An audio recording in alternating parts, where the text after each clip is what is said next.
Well, good morning, Hayley. It is so wonderful to have you here with me today at the Red Hot Truth. You're based in Brisbane, I'm in Sydney, and it's times like this in winter in Sydney that I really miss the Brisbane weather because it's quite cold here today. So I look at you, you're looking so bronzed and healthy and amazing. I'm like, oh yes, I remember those days. Welcome. Thank you. It is kind of cold here in Brisbane. I've got my knit blanket around my waist and over my legs. I've got my scarf, and in the morning when I'm up at 5 o'clock with my clients, I actually wear ski pants because I get that cold. So I guess I'm just not accustomed to it being a little Brisbaneite now. So. Oh, totally. Okay, it's all relative, right? It's what you're used to, right? Yeah. So today, once again, as I've been sharing with the audience, is a topic that's very, very close to my heart is relationships. And, as I've shared that the wonderful marriage I had with my husband, we've been together 14 years now. And when we met, we were just like sweethearts and the best couple ever. And just gradually that sort of disappeared. And it was just, I've noticed it for a little while and we've spoken about it, but we've never really done anything about it. And we were like, yeah, we'll work on it. And then it's just so easy to slip back into that comfortable zone because we're not unhappy as such. But so we're not resenting each other. There's no big arguments or anything like that. But it's just so bland and so vanilla, and we both don't want that for ourselves. And so I know that you have had experienced the same thing with your husband and that you have now ignited the spark again. And I'm so excited to hear how you did that because, I just want to learn from the people who've done that. And I know that many women in our audience feel the same way. So first of all, tell us, how did you and your husband meet? Oh, how we met? Oh, geez, yes. That's a story.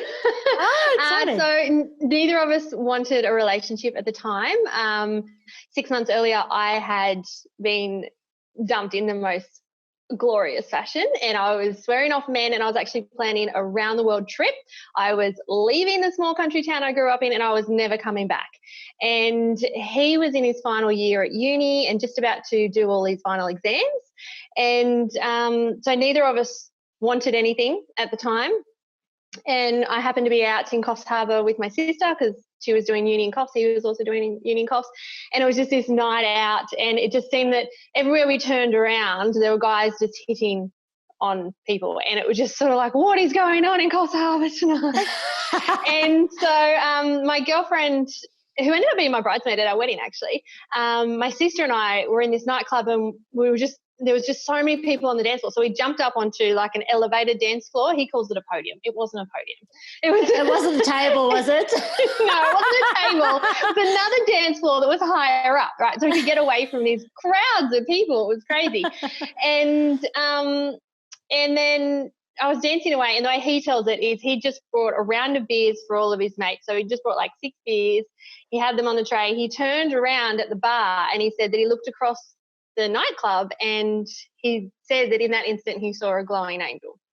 Wow, that's a wonderful way to describe it. It's really cute. Like when we tell the story together, it's really quite cute. So anyway, he put down the round of drinks. He just dumped them on the table and he's like, see you guys, I'm out.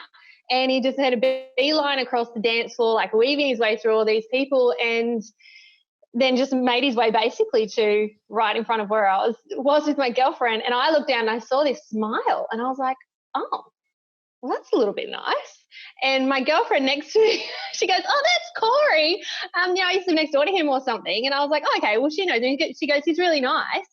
And he put his hands up to me and I jumped down off this elevated dance floor. Not the podium. He just kissed me. There was no hello. There was nothing. And I, in my head, was like, oh, my gosh, what have I done? Because I was a small town country girl. I had never done a hookup like that or anything. And I was like, oh, no, what's happening? But then we just danced together the whole night. And it was just this amazing energy. And then at the end of the night, I went to introduce him to my sister because she was looking at me like, Hayley, what are you doing? Yes. And I'm like, oh, this is Corey. And he goes, no, my name's Craig. Oh, my God. And it was just like, oh, my goodness. So we exchanged numbers because I was definitely not the kind of girl who goes home with a guy. And so we exchanged numbers, and the next morning I woke up and he'd already messaged me. And then he came around to watch movies with us at my sister's house that night. We stayed up the whole night talking. We went up to the headland at Coffs Harbour and watched the sunrise. And then he just made the most daggy dad joke. And I was like, this is the guy I'm going to marry. Wow. And it was all done within like 36 hours. How old were you then? I was 19. He was 21. Wow. When I think back now, that's half my life. Did you ever go on your travels? No, I never left. I never went. And he finished off his uni. I moved to Coffs a couple of months later, lived with my sister, and he did his final year's exams and stuff. And then on our 1 year anniversary, we moved to Brisbane, and that's where we've been ever since. Wow, amazing. And so, how long have you guys been together now? We've been together almost 18 years. So yeah. Shit, it's a long time. It is a long time. A very long time. Doug and I have been together 14 years, and it goes quick. I mean, for me, it's going really quickly. Yeah. And just to think, though, like 18 years is almost 2 decades, and how, at 19, you're just young and just coming into adulthood, and even 21, and to just decide then that to stick together is so interesting for me, because in this day and age, that's almost not favoured anymore, if I can say that. Remember back in the olden days, it was okay to get married young because that's what women did, etc. But now these days, because we as women have so many great opportunities, I find that, I don't know if you feel the same way, I find that society, the unwritten rule is don't get hitched too young because you've got so much life to live. Do you find that that's the go these days? Yeah, I do feel that. But I think too, at 19 now, it just seems so much younger than what 19 did previously. How does that make sense? No, explain it to me. That's interesting. Well, I think, through the generations, we get more and more and more insulated from life, and we take on less and less and less responsibility in our lives. Whereas, when previous generations were growing up, children within the household were responsible for a lot more. So when they got to 19, they'd actually seen a lot more of life. And when they'd seen a lot more, experienced a lot more, they had a lot more responsibility. They knew what hard work meant. And Craig and I were sort of a little bit more in that space. Like, I had already, been working for a long time. I'd saved enough money to travel the world. He'd finished uni. So we weren't quite what I see 19-year-olds being now, in that, they live on social media and they live at home with mum and dad pay for their makeup and their magazine subscriptions and those things. They haven't yet had to take on responsibility. And so I guess the maturity of the 19-year-old that we see today, I think, is less than what you would have seen in previous generations. So, when I think of 19-year-olds today deciding this is the person they're going to marry, you do kind of go, oh, you got a bit of growing up to do. That's an interesting take on it, and I acknowledge what you're saying. I do feel that, like, I don't have children myself, and that's not a lifestyle choice I ever had for myself. I do sort of look at, exactly as you say, the young teenagers come across as mature because they can communicate quite well these days. I find teenagers, they're able to articulate themselves. And yet I acknowledge what you're saying is that we were roughing it. We were out with our friends, building stuff. Well, I don't know what everyone else was, but we were just hanging out, and there was resilience, and we had to deal with our own problems. If I came crying home to mum's like, sort it out. Like, you've got it, right? And so as we become wealthier, in a society, I feel we and I think this is in the Western society mainly. I've sort of what I've seen and read is that parents start showering their kids with material possessions, going, I want to give you more than I had. And yet that's not teaching them the resilience that they need in life. So that's an interesting one on that. So very interesting. So when did you notice then that the marriage was flatlining? We've been through a couple of different times. I think the first couple of years while we were both still young and moving to Brisbane and building our lives together, there was fun. But also at that time, I was very withdrawn, very shy, very quiet, and very happy to let him lead and make all the decisions and take all control of our lives, which was, it was what it was.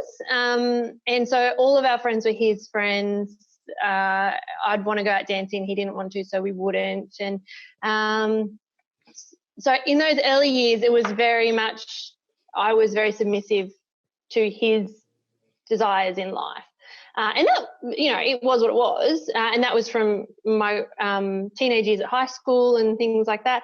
And so there was times there where we'd sort of have a few challenges, but we always knew that ultimately we loved each other. The year we were planning our wedding, I often had a joke that, our neighbours surely could not imagine us two ever getting married because we fought a lot that year. But we always sort of believed that, if you're fighting, then you're fighting for something. If you were just ignoring each other, then you're dead in the water.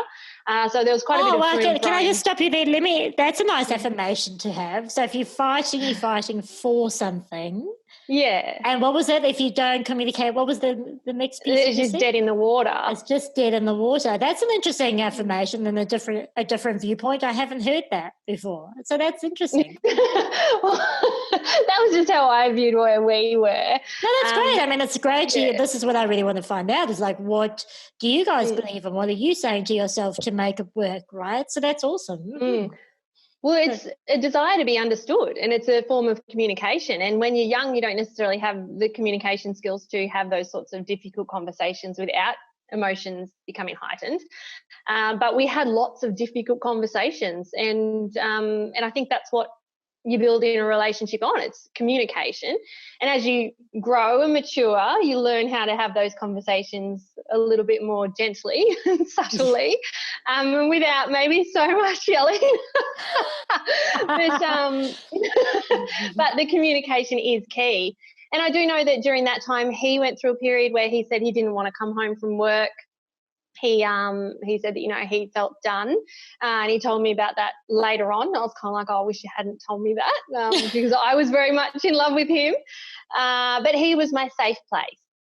He was my security as well. And then we did really well for quite a few years. And then when we had kids, I actually had really severe postnatal depression to the point where not only was I counting down the hours till he was going to get home because I was going to be taking my own life. And this was almost a daily thought process for me. How many hours will my kids be left alone in the house if I take my life now before my husband gets home? And then in that state, that mindset that I was in at that time, my brain thought, well, that's not a very responsible thing for a mother to do, to leave her children alone in their house for however many hours. So my brain actually decided that I would take my children with me when I go. And on that day in my lounge room, a lot of things changed, and I looked at my kids and I just thought, wow, you deserve so much better than me. And I deserve better than this. And I made a huge energetic change within myself. And I don't know if you are a fan of Carrie Underwood at all, but she sings a song called Jesus Take the Wheel. And I just put my hands into the universe my whole life. I said, Jesus, just take the wheel because I'm stuffing this up, right? I'm totally fucked up here. I'm going to just put my hands into the powers that be. And I believe that to be, God. Other people call it the universe. Other people call it whatever it is. I think it's all one and the same thing. Sure, and so I just put my faith into a greater power than myself, and I said, take me from this place. And from that day on, our marriage had to take on a very different structure, because suddenly I was no longer submissive. I had a purpose, and I was fighting. First, I was fighting for my life. I was fighting for my kids' lives. I was fighting for my health.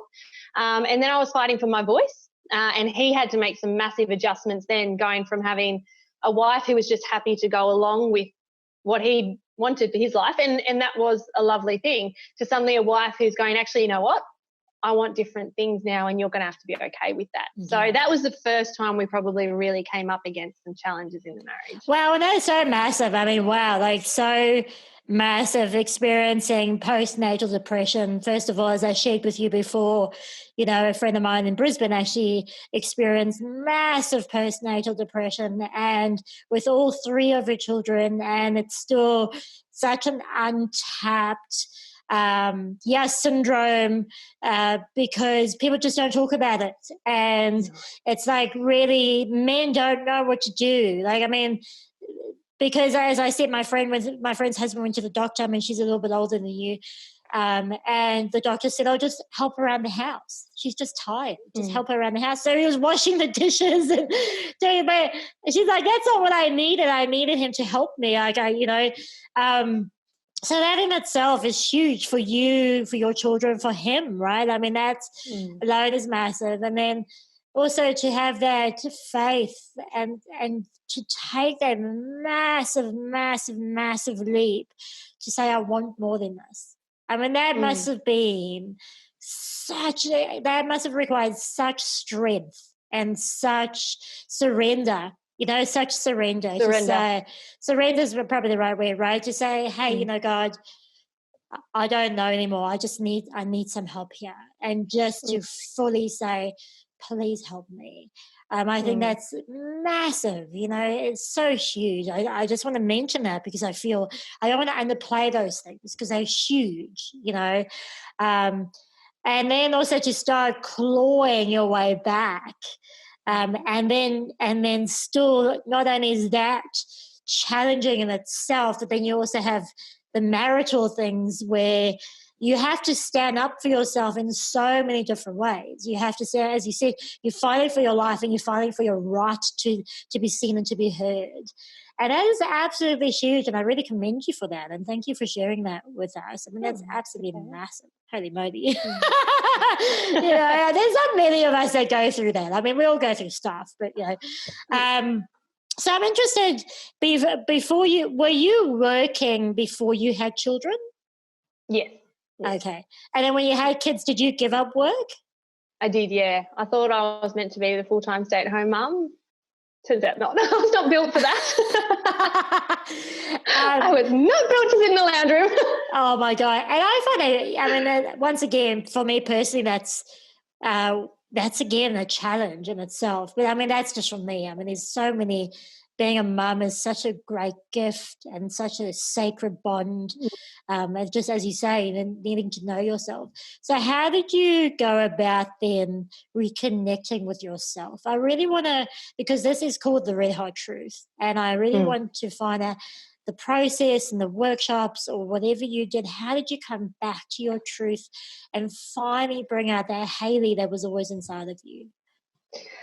Honestly, that took years. And I actually said to Craig, with coronavirus happening this year, it was February 2012 that I was in my lounge room that I decided to surrender. And it was, and now it's 2020. Full 8 years later, I just got so confused then. And and this is sort of, I had gone back 8 years and now I'm here again. And it's been a big journey, and I feel like it's only now, and I've had quite a few people say to me recently, Hayley, you're just glowing. And I'm sort of like, well, because you know what, I've just so settled in myself, but it's taken 8 years. So originally back in 2012, I was overweight and I knew that was affecting my health and my mindset. So at the time I went, well, last time I was happy, I was in a certain dress size. So happiness must be in that dress size. So I was on a mission. I'm like, I'm going to find happiness in a dress size. So I would join the cheapest gym that I could, and I lost 30 kilos in 6 months, and I was walking around like, wow, 30 kilos in 6 months. Yeah, it was ridiculous. What were you eating? Like a carrot stick or something? No, I did. did what the gym instructors told me to do. I ate 1,200 calories a day, did 2 hours of cardio a day, and I followed all the rules. And so then 6 months later, I actually truly found rock bottom then. I thought rock bottom was when, my head was saying kill your children. Rock bottom was when you'd gone through all of that, spent 6 months seeking out happiness in a dress size to get there and realize that's not where happiness is. And I went, And I want to really talk to you about that, because that's so interesting. It's always that concept of I'll be happy when, and I do think we taught that, I'll be happy when I have that career, and I'll be happy when I have that man, and I'll be happy when I'm that dress size. It's always that I am happy when. And then I find like I dedicate so much time and energy and everything to that goal. And then I get there and I'm like, oh, where's that happiness? Where's that, that's the buzz is gone. And then it's always the next thing and the next thing.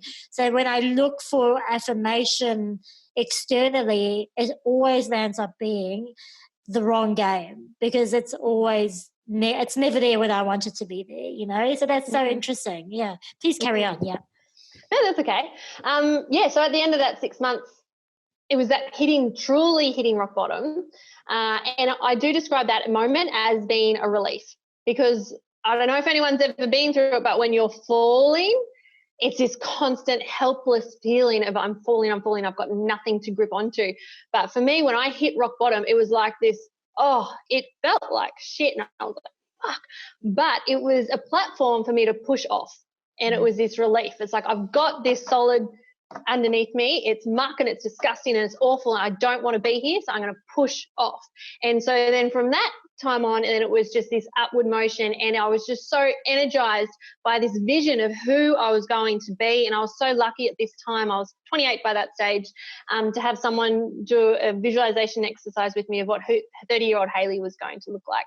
I was just going to ask you, because how do you develop a vision for yourself when you rock bottom and the future looks bleak because you're down a hole and in a well? I was just interested, like, how do you then develop a vision for yourself of what Hayley is going to be? And so you said someone did a visualization exercise with you.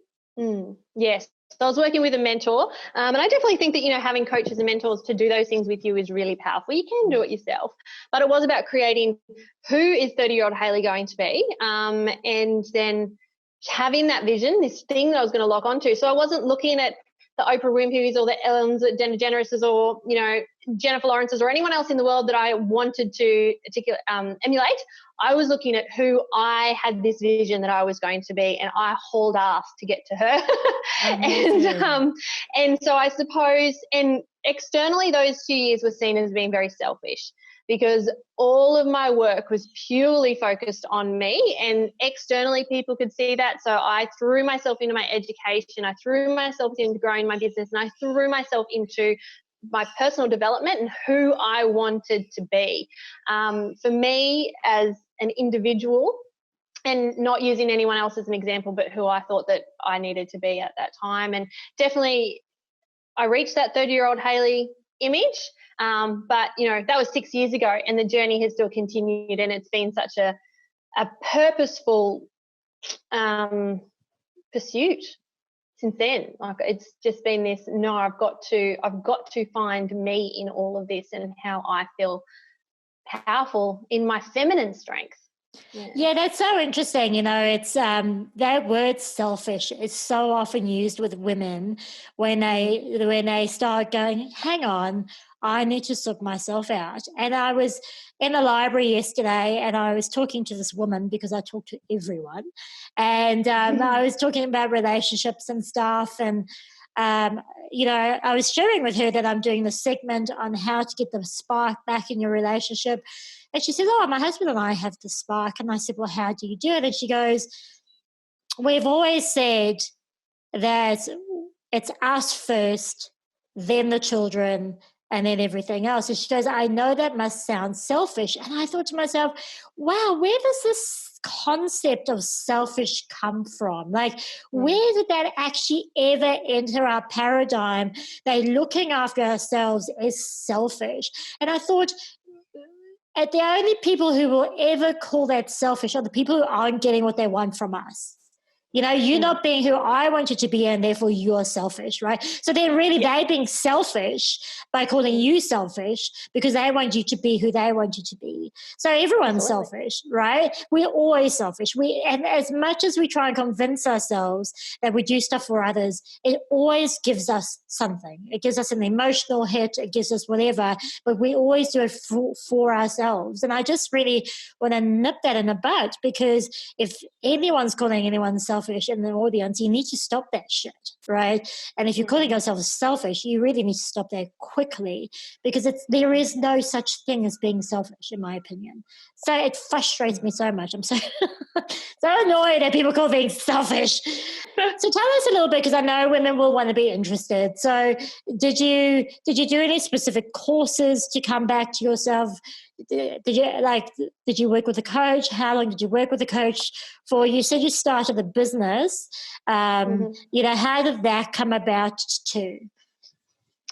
So after that journey of health and everything, I realised that I didn't want any other women to go through the experience that I'd gone through of working so hard towards a goal to discover that their target wasn't really aligned in the right place, that happiness isn't in a dress size, and I actually made myself a lot more sick. So I opened up a health and wellbeing business, which is now called Love Yourself Healthy. We've rebranded over the years.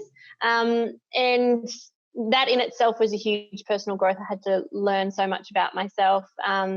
And initially I completely threw myself into the business. So for the first 12 to 18 months of my business, I kind of stepped out of my marriage almost, really. My children were raised by the daycare centre carers.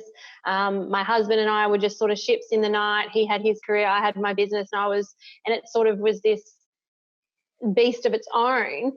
And I was actually reflecting on this earlier today, and I had so much success in that first year of business. Like I had a 6-figure income in that first year of business, which is almost unheard of, but the cost of that was huge.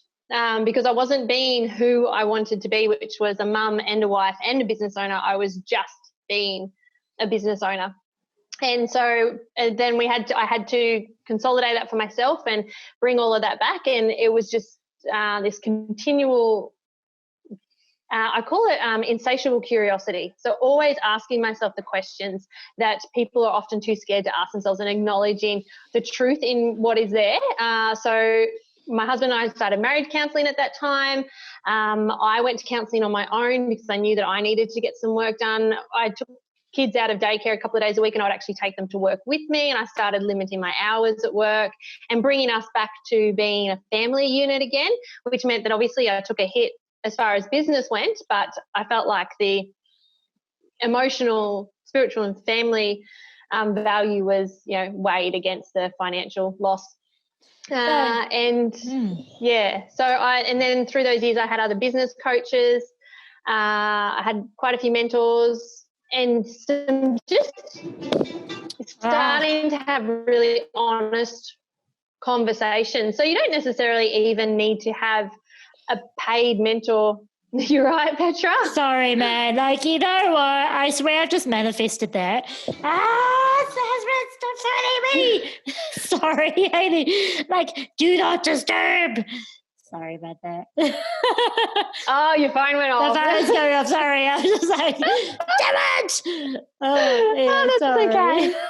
Yeah, that's okay. Anyway, no excuses. I apologize. Go ahead. So yes, and I absolutely acknowledge that. I love what you say is asking yourself those really tough questions and truthfully answering them. I know this about myself. I am the biggest con artist, of myself. And I can, because I can spin a yarn, right? So even when I did coaching and counseling, I can read people so well that I could just spin it. And it was really doing myself a disservice, and eventually I just ended up, the thing I noticed is, and someone very, very kindly said this to me the one time, said, if you don't speak your truth or live your truth, they said, if you don't speak your truth, you will create a life that is a lie. And he says, and then you will be miserable. So he says that is enough reason for you to speak the truth, acknowledge the truth, and create from that space. And that's what happened a lot with me, is that I've been so miserable because I've lied to myself and to the world, projected stuff to the world, and created something I didn't like. And then I get to a birthday and go, who the fuck created this shithole? Like, and I love that you sort of took that initiative, and I wonder how Craig responded to that. Like, let's go back to that moment where he's very strong and he's masculine, he's taking control, he's doing his thing, and you were very submissive, and you were sitting your feminine and being a mum and everything like that. But then all of a sudden the tables have turned. How did he deal with that? It was a challenge. Yes. So he had to, I do commend him quite a lot when I'm having my conversations with friends and things, is because when I present a challenge to him, he doesn't necessarily like it at first, and fair enough. None of us always handle change well, but he takes his time and then steps in and embraces it, and he takes away whatever it is of him. But yeah, at the time we would just sort of, I guess, we just partnered, like what you were talking about before. Like I used to say that it's like we were a well-oiled machine. Everything moved fine. It all did what it needed to do. It was serviced. We looked after the marriage perfectly. But I was like, it doesn't have a heartbeat. There's no pulse. There's no passion and life. It's just a machine. And I wanted more than a machine. Like I was just like, this is great, but we didn't have much of a sex life, and we, would kiss and cuddle and say I love you, but even that was just the cogs turning in the machine. It wasn't, heart racing and, I want you, and there was no desire. Yes. It was just what it was. And I was like, is this what you spend your life building? Is this, you work hard in your career to get a mortgage and raise kids, and, you'd send them off to school and pick them up, and you come home and cook dinner and great. Is this at the end of our days we go, I kept my machine well oiled and serviced? And that's not really what life is, because I found, it's funny that you say that, I found this book in the library, The Universe Brings Me These Signs, and I was looking at this, and the book's called Where's My Happily Ever After? And it's actually our husband and wife team who, and very similar to your story, isn't it amazing how the universe always brings me these things where they got married, very happy together, very similar story, like he saw her at a course and sat next to her and went, you're the one for me, right? And then, really? Yeah, exactly. And then they had kids, and then she experienced postnatal depression too. And then things sort of started going. He didn't quite know how to handle that, and it was difficult for her too. But he said, in fairy tales and everything, there's the happily ever after, but what happens after that? Exactly like you were saying, we're doing all the right things, but surely this isn't what life is. It isn't just going through the motions of life. So how did you then go about spicing it up? This is honestly, that took years as well. Like none of these things, and I guess this is something that I really want people to understand. So before I answer the question is, none of these things are quick fix. Yes. None of these things are just pivot on the spot and change everything in your life. And it's not easy, and it takes grit and determination and hard work and challenging yourself. And what I've come to say is dancing with courage, because you got to do the stuff that scares the shit out of you in order to experience courage, and then your confidence will come from doing that. So it wasn't just, I've decided, I want to have a more passionate relationship with my husband. It's been, again, years of hard work. So the first thing I did was I found this book called The 5 Love Languages, which I'm sure so many people have heard of. If you've heard of it and haven't read it, read it. Mm-hmm. And even like at the time, my love language was definitely acts of service. And I explained it to my husband. I said, the first act of service you could do for me is to read this book. And that was good. And then I understood that, from that I could see that it's not about him lacking in love for me. It's about me showing him love to give him permission to love me and that sort of thing. And I was kind of like, okay, so it rides on me to bring this back. And so for a year or so what after did you that say book, there, Hayley? It was about you giving him permission to love you. Is that what you said? yes. Can you Yes. explain that a little bit? Because I think that's key. Well, tell us more about that. I think because one of the reasons why in marriages we see the passion start to dwindle is because we hold the responsibility for love and passion on the other person's shoulders, that, oh, they need to love me more, they need to have passion for me. And what I see when I'm working with my clients is often the men carry that for a while and they'll pay their wives compliments and tell them that they love them. And as women, we're taught to not have any ego, so we'll dismiss a compliment and be like, oh no, don't say that. Or I even read somewhere about women think that when men hug them and cop a feel, this might have been a conversation you were having, I don't know, they think, oh, he's just trying to get something. He's actually showing you how much he wants you. Like, that's his desire for you. But as women, we're turning that off and we bat them away and we're like, oh. And so what I tend to see in my coaching and that is that men then shut themselves down. They think, oh, she doesn't want me anymore. This is all on a very subconscious level. So what I had to do was not only acknowledge that it's not all his responsibility, but I need to give him permission to love me again, because I'd spent years going, no. I didn't feel worthy of the compliments, I didn't feel worthy of the desire. So I'd actually killed that off in him. I'd turned him down so many times, he gave up. And so I was opening that door again, and that's not an easy door to open. Wow. And so I love it. When we spoke before, you spoke about giving yourself some delicious lingerie. Yes. So tell us about that, because I think that's a really nice way. And when you told me, well, tell the story first and then we can talk about it further. Tell us about it. Well, yeah, well, see, we got to a point where we did had a loving relationship again. We were very connected as a couple again, but there still wasn't the spiciness and the zest and, the sexiness and that real desire for each other. It was still a very vanilla sex life and, maybe like once a week, and, it's what you do to keep the marriage healthy. Yes. And we went through another difficult spot there. He actually went through a really difficult time at work and, was basically, so it was similar to a couple of years earlier when I'd thrown myself into the business.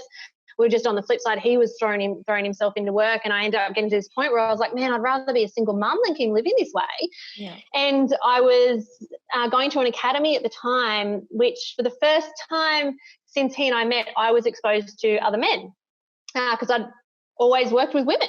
And so I was going to this academy, and I have so much passion for my work, and he doesn't really hear about that at home because he just thinks, oh, she goes to work. He doesn't get to see me in my element. And so I'd go to this academy and I'd be in this room full of men and they would look at me with just these eyes of awe. And I'd be like, what is so different? Because I'm there presenting my passion and these things that bring me to life. And one day, one of the guys, I was having lunch with him and he's like, Hayley, it's so sexy to watch you talk about the stuff that you love. And I was like, oh, really? Because I had no belief that I could possibly be sexy. And a bit of context around that is when my husband and I met, I had been taught to believe that I was repulsive. I had a really awful time at high school and I never believed that I could be attractive to another person. And one thing actually, if I just go way back to that night that Craig and I met, something I've only been able to get over in the last couple of years was that the night he saw me from the other side of the room, my sister had dressed me in her clothes. She had done my hair. She had done my makeup, and I'd stepped out into Coffs Harbour that night as someone not me, someone my sister had created for that night. And for 10, 15 years of our marriage, I believe the only reason he fell in love with me that night was because it wasn't me. And that took a long time for me to reconcile within myself that he saw me. Wow, that's amazing. Thank you for sharing that. Wow, that's powerful stuff. Wow. Yeah. So my love for him was out of desperation to keep something for myself because I didn't believe that I was worthy of being loved.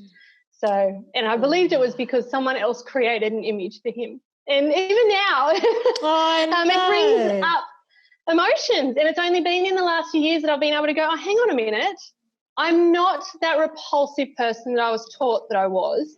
And then being exposed to these other men, and it wasn't that I wanted anything from them. It was just this experience of being looked at and seen as this powerful feminine person who has this passion and drive for her business and this purpose to teach women how to love themselves healthy, and, you know, this beautiful identity that was coming out of me, and these men were seeing it and they were just looking at me like, oh my gosh, she is amazing. And I suddenly realized that's not how my husband looks at me, and he doesn't look at me that way because he doesn't get to see me this way. This is not who he sees when I'm at home doing the dishes and helping kids do their homework and saying, come on, eat your dinner and all that sort of stuff. That's not what he gets to see. Oh, that doesn't drive him wild. No, it turns out not. Oh, you know, like there's that. Have you ever seen a movie called Chocolat? And have you ever, or Chocolate? I haven't actually watched it. No. Oh, it was years ago, and she has this chocolate shop, and she gives this woman a chocolate, right? Because I just want to add this because it's so cute. And she gives her husband this chocolate because they've been estranged, and you know, it's a typical where she's scrubbing the toilets and he's sitting in front of the TV being a fat person. And she gives him his chocolate, and she's bending over and she's cleaning the toilets and like doing her thing.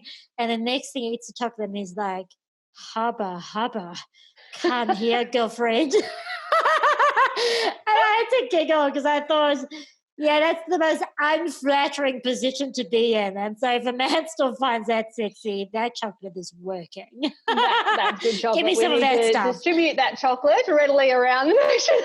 I love it. And I just want to go back to that point where men started acknowledging you. And once again, it was interesting for me how you said, I didn't want anything from them. And what really came up for me there was, why do we, as women, bat away things like that? So what I'm just particularly interested in is, in general, is when we get compliments and noticed by other men, it's almost like we're like, oh my God, we don't want anything. Oh no, because there's a beauty in the art of flirting, and I mean the Cubans have got this shit down, right? In acknowledging each other's femininity and masculinity and playing with that sexual energy. And I feel that transfers back into the bedroom. And I speak for me personally, like when I met Doug, flirting was a sport. I mean, I loved it. It was fun. It ignited me inside. And that's, of course, how I got the husband, right? But then the one time he said to me, I don't like you flirting. And I sort of toned that down about myself. But then when I did go out and I'd flirt, I come back and the sex was amazing because those hormones just go. But now I've actually forgotten how to do the art of flirting. And so that sort of that fun sexual energy, and even when, as you say, even when a guy starts paying attention to me, I'm like, oh my God, do I have a booger on my nose? Like, what's happening? I can't possibly be he's looking at me, kind of thing. And I think it's really important to acknowledge when a person of the opposite sex or same sex, whatever your preference is, does look at you and see the vava vum in you, because it is the light that shines out of us. And to take that on and appreciate that, you know. And I always say to the husband, or to my friends, probably to the husband too, I'm married, I'm not dead. Right. And so he's like, and that's so true. And Doug and I have a really nice relationship where we can go and walk down Bondi Beach, where all the beautiful people in Sydney live, like every beautiful person in Sydney lives in Bondi, and we can both gawk, right, and have fun. But that's it. Like, so I just wanted to bring that in there because I think that's really important. And also I really wanted to point out there is how Esther Perel, who's an amazing psychotherapist. Have you ever heard of Esther Perel? I have heard the name. Yeah, she's amazing. But she talks about how we give all our energy to our friends, to our work, to our business. And by the time we get home, we have nothing left for the partner. And she says you need to swap that up. If that's the case, have lunch with your partner, right? So, continue. So how did you sort of mitigate that? How did you get him to see you as they saw you? Yeah, and this is where it gets a bit juicy. sexy. I love it. So it wasn't like, I think what could have happened there is I could have looked at these other men looking at me this way, and it felt great. It was amazing. And I could have put the blame on my husband then for not looking at me this way. I could have been like, you never look at me like this, what's wrong here, and expected him to create that change for us. But I didn't. I was like, well, hang on. These people are seeing me in such a different way to how he sees me. And it feels amazing and it's beautiful, but how can I expect him to look at me that way if he doesn't get to see me this way? So it was when I just went, well, if it's meant to be, it's up to me. And this is something that I do carry a lot for myself, that if I'm meant to have a passionate,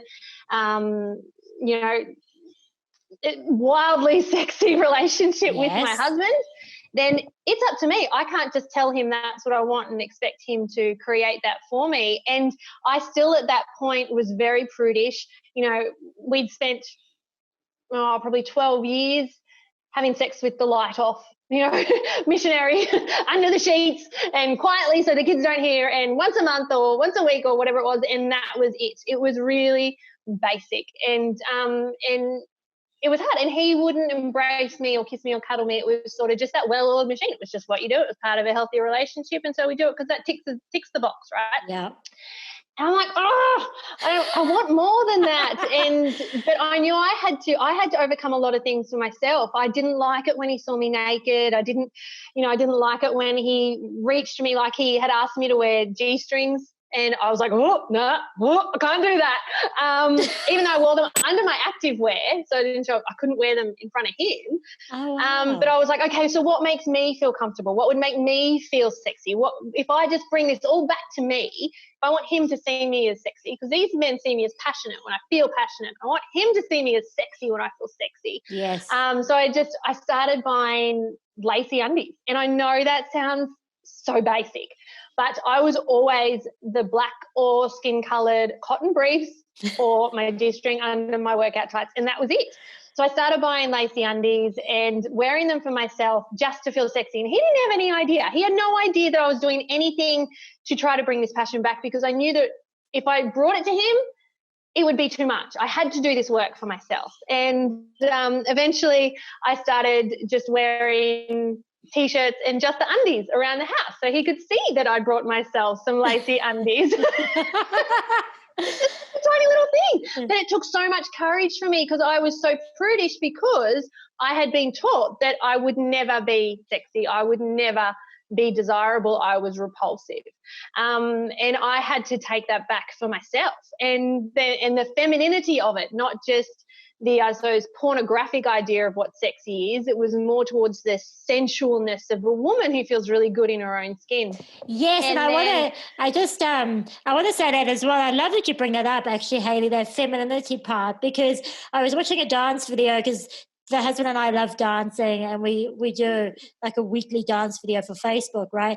And I was watching these girls being sexy, but it was so vulgar to me. It was so like, I'm sorry to say this word coming out of my mouth, but it was really slutty. It was really this over-sexed kind of, humping the camera pretty much. And I thought to myself, that to me is not sexy. That to me is just vulgar. And it's not that I'm prudish, but for me, the true feminine innate sexuality is central. There's a very distinct difference, and I love how you raised that. So, how did you determine the difference between sexy and sensual for yourself in that moment? Well, I think, I don't know, actually. I guess I just wanted to do what made me feel comfortable and confident. And to me, that comfort in my skin and that confidence is what brought out the sensuality. And that was what I went for. And it did take a lot of courage. It wasn't easy. It was not easy to ask these things of myself. But I guess I wasn't looking at I didn't want to be compared to anything in a magazine or in a video or, even a strip club or something. And I remember even, when he had his Bucks night, I was having a conversation. We had really close male friends at the time, and they were having a joke about going to a strip club. And I said, do you guys realize that I'll be standing at the end of the aisle comparing myself to the stripper that you guys all saw on the stage as my husband walks down the aisle to me? And they all kind of went, oh, yeah. And then as a group, they kind of went, no, we love Hayley enough that we don't want her to feel that way. They didn't end up at the strip club at the end of the night, but they understood that that is not what relationships are built on. That's not where love comes in. Sex and intimacy are very, very different things. And, you know, that pornographic and that sort of thing is very, very different to sensuality.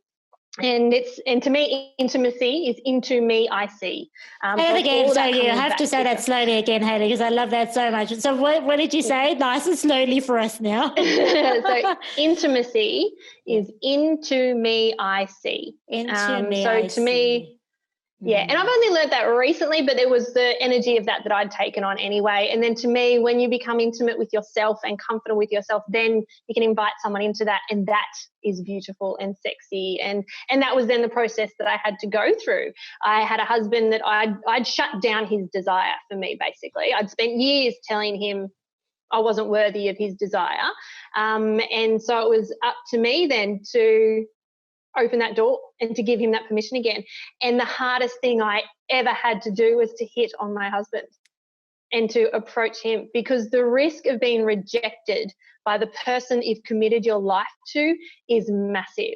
What if I approached him to make love and he didn't want me? And I think that is where so many women find themselves now. They're in marriages where they may have done a similar thing to me. They've spent these years shutting their husband down and shutting him out. And now suddenly they're going, well, hang on a minute. I want passion. I want love. And then they're like, oh, crap. What if he doesn't want me anymore? And that's a huge, huge risk to take. And it felt so scary, because what if he, of all the people on the planet, rejected me? But I had to just have faith that if he did, then I'm no worse off than I am now. Well, then, you know, maybe we decide to unpack this marriage and go our separate ways.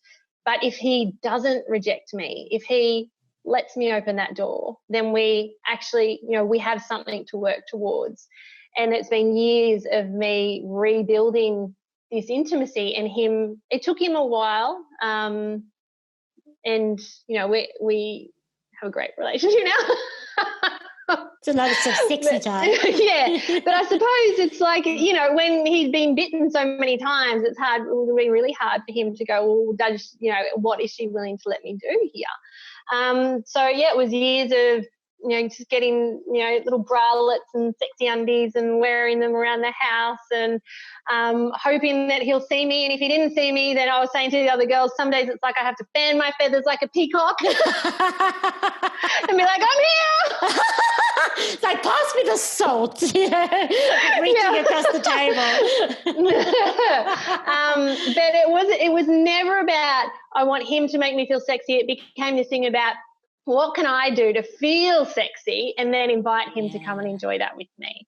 Yeah, I love that so much. And and what I really acknowledge is that for myself is that, as you said, it's up to me. You know, how many times have I been miserable in my own life? You know, things haven't been going well, and I've wanted Doug to fulfill that void that I had, you know, and I put my own stuff, the stuff that I was unhappy with, the things I wasn't doing for myself, and I'd make him responsible for that. And I mean, of course, it doesn't work. It gets even worse, and it takes a lot of courage for me, and a lot of patience, and radical self-acceptance to go, it's okay, Petra. It's okay that you are where you are, and just do what you feel you need to do. Just work through this, and then things will get better. And just it really, and what I hear in your story is that radical self-acceptance. You know, it really comes back to being okay with who we are as women and where we at. You know, and not hating ourselves for that, not being angry at ourselves for that, just going, I am here now, and for whatever reason, then that is irrelevant. And I know I want it to be better, and I'm just going to allow myself to want that. Because I don't know, did you ever share your desire to have a more passionate relationship with others, with your friends maybe, and then be shot down for that? Or did you keep this desire to yourself? I did actually keep it to myself. It was really quiet work and no one knew that I was doing it. And it's really been in the last year or two that I've started to open up and talk about it. But it was a good 5 years of me working really hard on myself and deciding what it all meant to me. What does intimacy mean to me? What does sensuality mean to me? Not comparing myself. And it was probably that. Growing up, I was called a slut before I knew what it was to be a slut. And I was treated very horribly. And, the C word was something that was thrown in my face a lot, very powerfully, and not in a tender way. It was all I was good for, apparently, at that time. So to share a desire for anything like that, it felt so scary to me. It was to step into my sensuality was actually really, really scary. So to voice that with someone else and talk about that with other people just screamed danger. And so I just decided, and getting back to even having been raised with Christian faith, there are so many Christians out there believe that women shouldn't have a sex drive. There shouldn't be this passion. Sex is all about his pleasure and making babies, which for so long I believed that was the case. For the first 12 years of my marriage, sex was about, if we weren't making babies, it was for his pleasure, and that was it. And then I realised, I'm like, well, why did God give us the ability to have an orgasm if we can't use it? Totally. He gave us passion. He gave us curves. I've got boobs. I've got all these things. Why do I have them if I'm not supposed to enjoy that with the man that I've committed my life to having? Like I said before, God, that this is who I'm going to do this with. Then why not do it? I don't need to experience thousands of men. I need to have all my experiences with this man. And I don't believe that all marriages are meant to last forever. I'm not one of those people that you get married and that's it. If the marriage ends, therefore it's a failure. I think many marriages can end and they were not a failure at all. Yeah. I don't hold to that. If my marriage ends at some point in the future, I would never look at it and think it was a failure.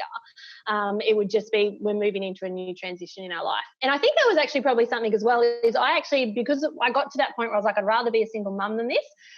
I became okay with the fact that we choose to be married to each other every day. And if one day he told me he was in love with someone else, I'm actually okay with that because I'm okay with me. Yes. I'm totally good with who I am.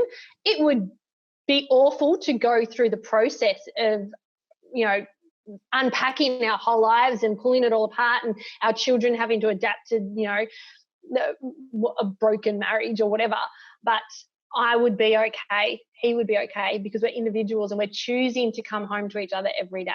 And that was a huge change, I guess. And that was part of my giving myself permission to just, you know what, I have this ability to be sensual. And I'm going to look for that. And I'm healthy.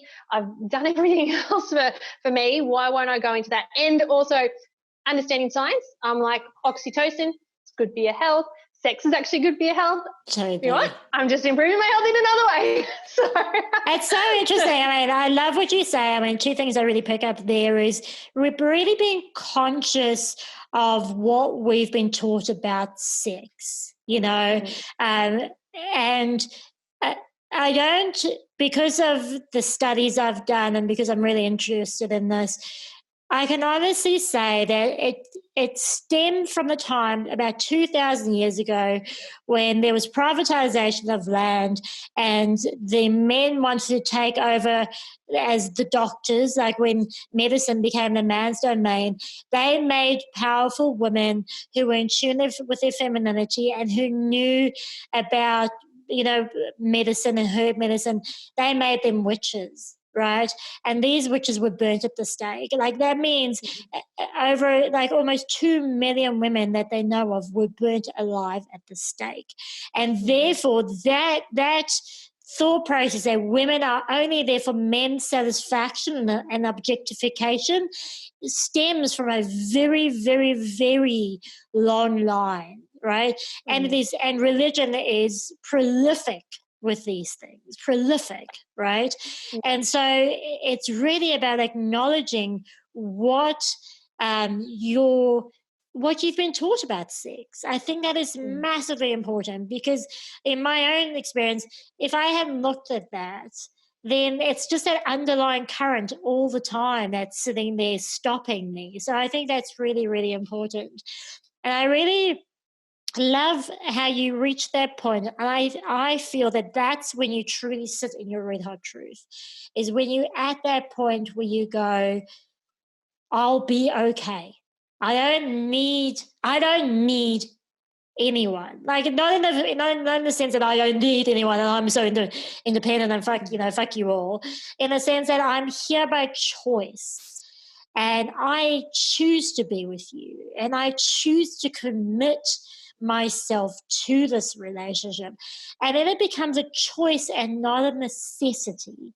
And there's just such a different energy in that space, isn't there? So you know that you can look after yourself financially. You know you're okay socially. You know you're okay emotionally. Everything about you is okay. And you show up as the whole person.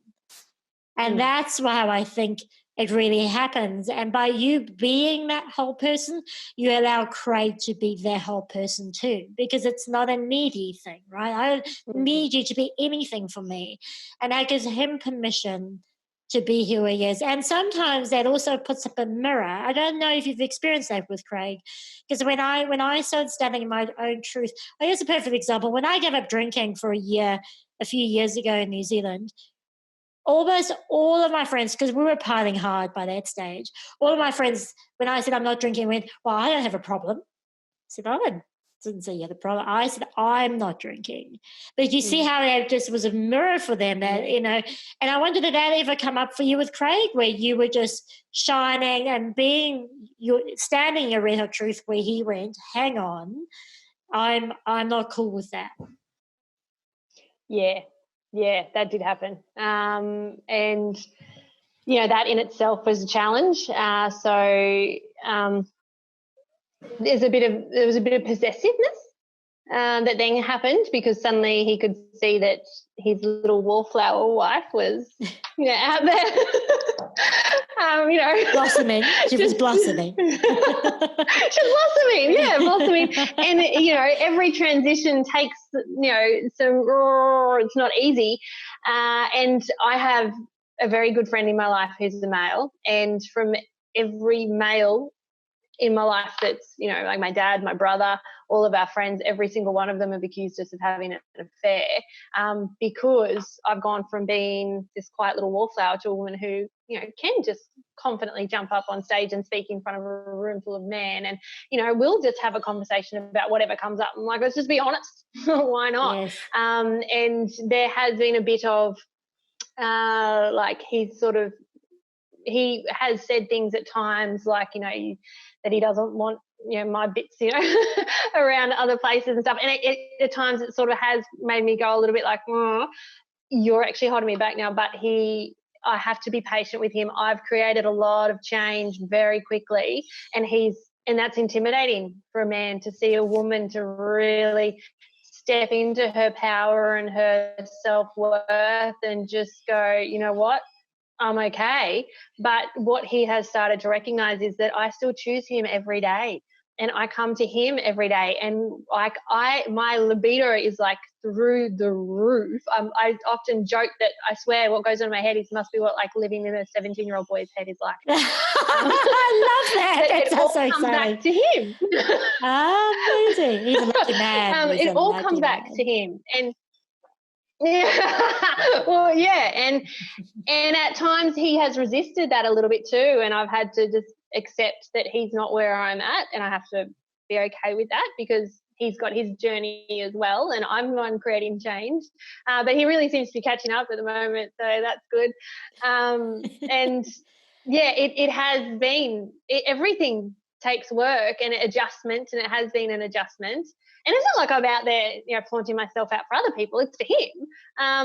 It's not even flaunting. It's just this intimacy. I'm inviting you in. I'm drawing you in. I want you to desire me the way I desire you, and I want that really passionate connection. And I guess, at first he was a little bit like, oh, what's going on here? The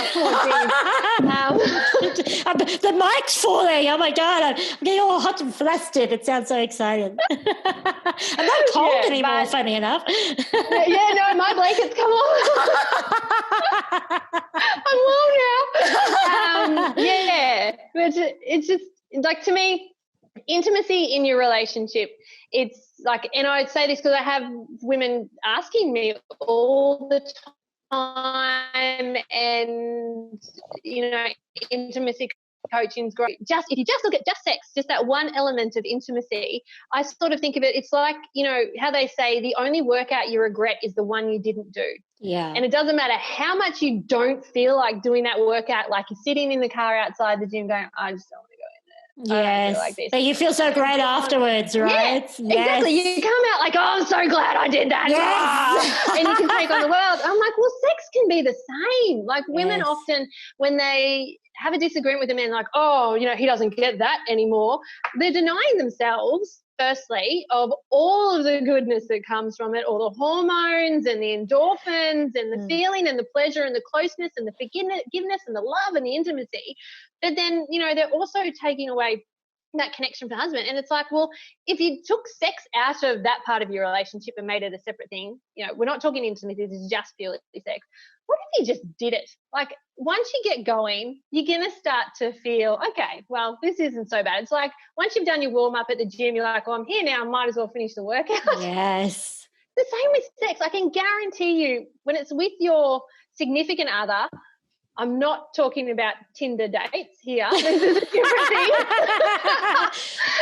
Whatever. Then it brings back that connection, and you will never regret making love to your significant other.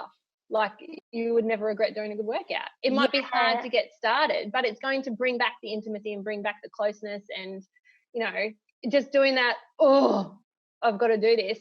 And initially with Craig and I, at times, there were sometimes, because I knew that the only way to get him to come back in was through intimacy, through sex. Like, he was so focused in his work, I was completely closed out. I had no influence in his life at all. The door was shut completely. And I'm like, well, the only universal language that men speak is sex. Yeah. So to start off with, yes, I was working on my personal intimacy, but with him, I was just having sex. Like, it was just, we just got to get that back. And then that started increasing the hormones for him. And then, it's just same with exercise. You start to get fitter, then the muscles get stronger, and everything, starts to flow, and it gets easier. And eventually sex with him started to become making love again. And then it became, really intimate, and it's been a progression, and it takes time. But he never knew I was doing any of that. He just wondered why suddenly we started having sex. It's almost like it's your dirty little secret in inverted commas, right? It's like it's my little secret, and I'm doing it for me. And I love that. I think that's so beautiful. And I mean, what I really, so many lessons. Gosh, I hear so many lessons. I hope, ladies in the audience, I hope you hear everything I'm hearing. Oh, well, you hear what you need to hear. I mean, we always hear what we need to hear for ourselves, right? But the key things I really want to point out is do it for you. Like, that's the first thing I say is do it for you. Come back to yourself, come back to finding that from within yourself, for yourself, that instinctualness. And one of the ways to do that from your story that resonated with me is find things that you're passionate about. That you're so passionate about your work and helping women find their truth, their red hot truth, and not to look for happiness in a dress size. And that excites you, and that ignites you. And I mean, from that's a great springboard. So I find that what I've noticed in my own relationship is that we've lost the zest for life, Doug and I. Right. So it's not, the relationship is just part of that. It's just, we haven't, both of us are sort of in that sort of limbo stage where we have to make some decision now. What are we going to do that's going to be exciting, and what's passionate for us, individually, and go and do that. And so I find when my relationship flatlines, my life is flatlined because I'm not passionate about anything, right? So really find that thing that makes you passionate and excited, and go and do that. And that will come back to your relationship. Nothing's in isolation, I find. I find it all sort of melts in beautifully. And then go and buy some sexy underwear if that's your thing. Good for you. No one else is going to be wearing it. Whatever works for sexy, yeah. Absolutely. Totally, it's amazing. And there's so many different things that can ignite you. Like, even if you just look at sex toys, there's so many things these days that women can use to help themselves get in the mood. Like, you don't, and it's all private. I mean, you can go online and all of this stuff. Like, why not experiment and have some fun with that? So I just really love that. And one thing that really comes out for me too, and what I'm hearing is that it is the long game. I did sort of, the reason I've decided to really work on this is because I looked at Doug and I went, wow, we've got 40 years together, probably. If we choose to stay in this relationship, then we've got a minimum of 40 years together. Far out. I want to do something about this. Like, this is not something I want to live for 40 years of my life. And so acknowledging that it's continuous work, it's continuous self-work, it's continuous work on the relationship, it's just continuous work, and it's part of the process of life. And so that, because I feel that I've wanted the quick fix. I know I have, right, let's change this and this should work. But it's not that. I acknowledge that it is the long game, and not giving up. Oh, well, that didn't work, so let me do something else, or let me tweak it. And so committing to that is really important, what I hear from your message. So was there anything else you wanted to add to this interview that you want to share with the audience? I think one thing that I'm really loving now, and you did touch on this before, did I talk to anyone about it back then? I didn't, but the honest conversations I'm having with my girlfriends now is just beautiful. And so, have honest conversations, discuss the red hot truth with people, because you will probably find that, someone else has experienced the same thing, or, is going through the same thing. And so as women, we have this innate ability to connect and support each other. Often it's abused and used so wrongly, but when we connect in that feminine, then together we can do so much more and give each other that strength and that courage. Be totally okay with who you are, and celebrate the curves that you have. Like, one thing I had to do to get comfortable with my body, one of my coaches told me to go home and stand in front of the mirror naked and find 3 things that I just loved about myself. It was the hardest thing I think I have ever done, to stand naked in front of the mirror. And I had to stand there until I found 3 things I loved about myself. And it took me, oh gosh, who knows how long, and so many tears. And it was so hard to do. But once I found those 3 things, that was all I imagined Craig could see. And I'm like, and so that's why I loved the lacy undies, because, they just, capture the shape of my bum really nice and hide the bits I don't like. And so accentuating and embracing the things that you can find that you love about yourself. And guaranteed, if you asked your girlfriend what she likes in you, she could rattle things off like that without thinking about it. So you as a woman need to take that time to look at yourself and go, well, what is it that is beautiful about me, that I can love about myself? And for everyone, it's going to be completely unique, because some people have been raised in environments where it's okay to, love your sexuality and to just, whatever it is for you, that's brilliant. And it might be about bringing back communication in your marriage, what might be lacking. For other women like myself, there was so much shame heaped on top of the woman that I needed to find underneath the, it was a big, long unpacking of a lot of things to get me there. I had a lot to overcome. And as you could see from today, obviously there's still emotional connection to that, there's still a journey to be had there. And so everyone, do it for you. Just, it's not about the comparison. Don't look at my story and think you need to do it the way that I did it. And don't look at someone else and think, well, I can't have what she had.